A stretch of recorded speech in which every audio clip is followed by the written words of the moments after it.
Enlivening Musings and the Pleasure Fairy, here to inspire more daily pleasure and aliveness into your life. Amp up your zhuzhiness. Invite your weird out to be loved on for radical self-love, enhancing your life and relationships. Go to crystalfranco.com for free and paid experiences. One way you can ask this question is, what do you see in your life right now? That's what you're dedicated to. Welcome to Enlivening Musings. I'm Crystal, and today I want to dive into dedication and devotion. And these words, I feel, can be used interchangeably, and I want to just invite them into your life. And I like using both words because sometimes people have an aversion to one word or the other. And so feel on the vibration of each word and see which one resonates for you. I'm going to use them both. So let's just feel on that for just a second. How does it feel to hear the word dedication? I am dedicated to ... And how does the word devotion feel for you? I am devoted to ...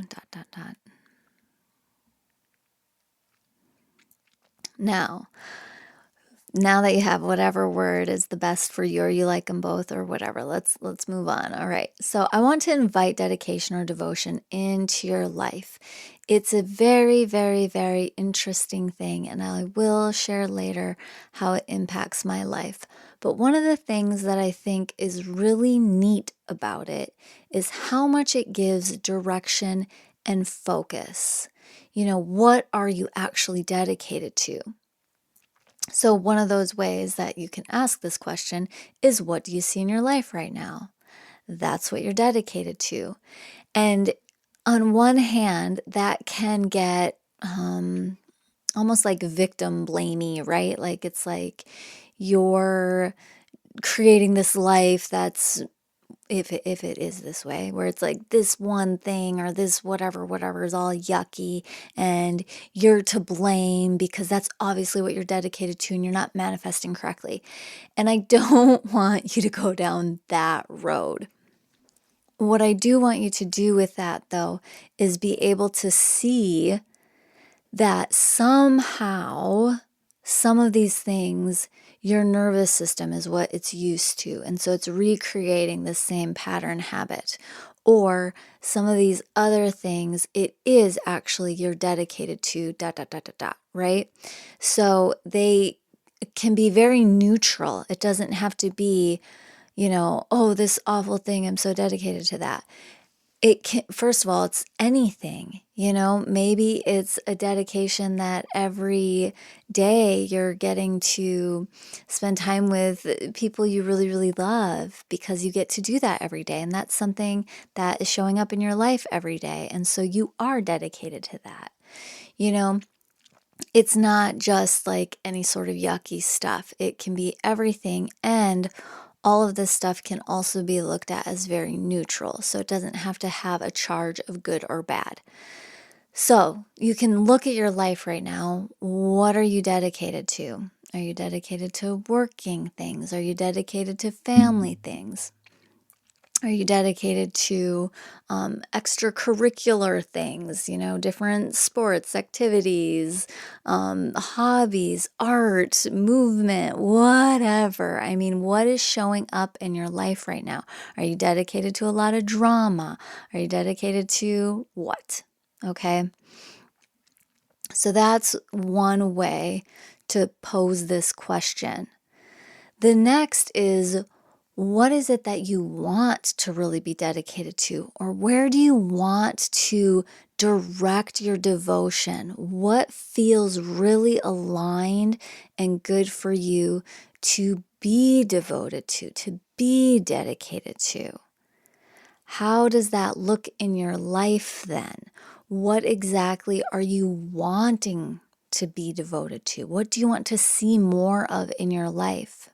And one of the things that I think about often when I start getting into this like resonance of devotion is just even a word.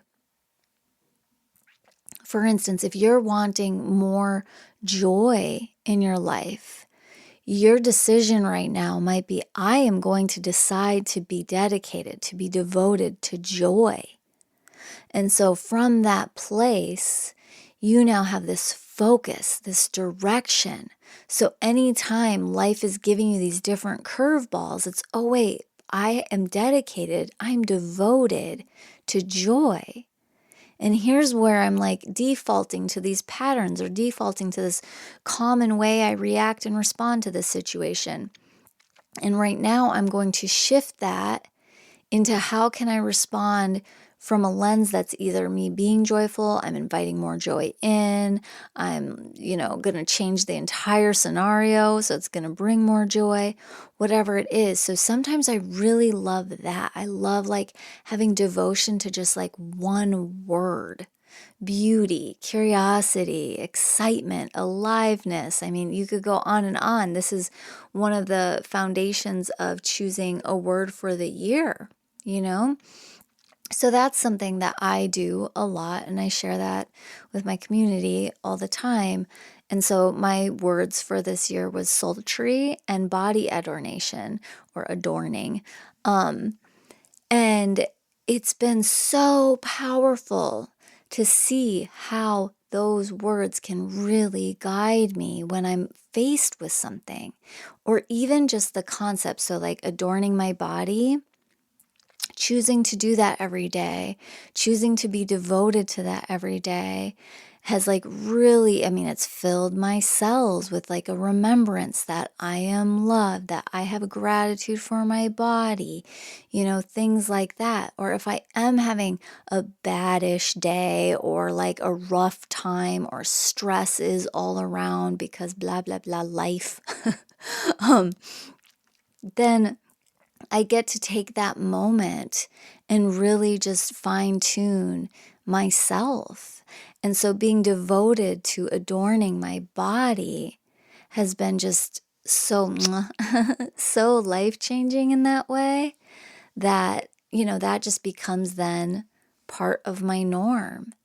And that's one of the things I love about having words or concepts like this, whether it's for the year or whatever it is I'm doing, is because it tends to almost like build upon itself. It's like you're building your foundation and it just keeps getting richer and richer. It's like the soil is getting more fertile because you're continually being devoted to these things that like make everything in life more alive or amazing or fruitful or whatever it is for you, right?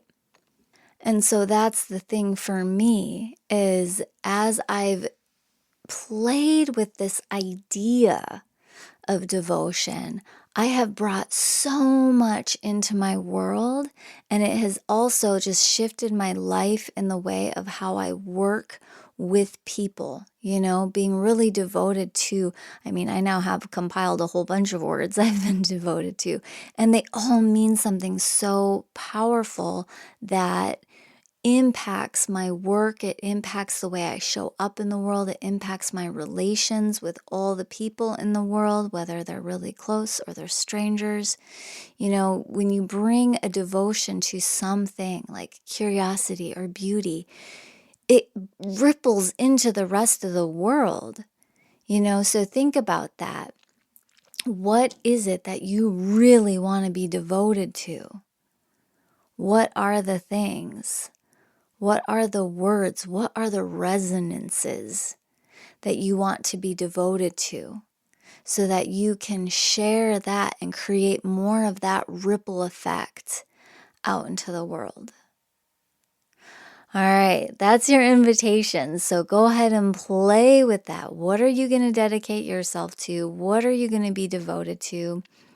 I'd love it if you DM me on Instagram, the Crystal Franco. DM me, what are you going to be devoted to? Like, I want to know. So share it with me.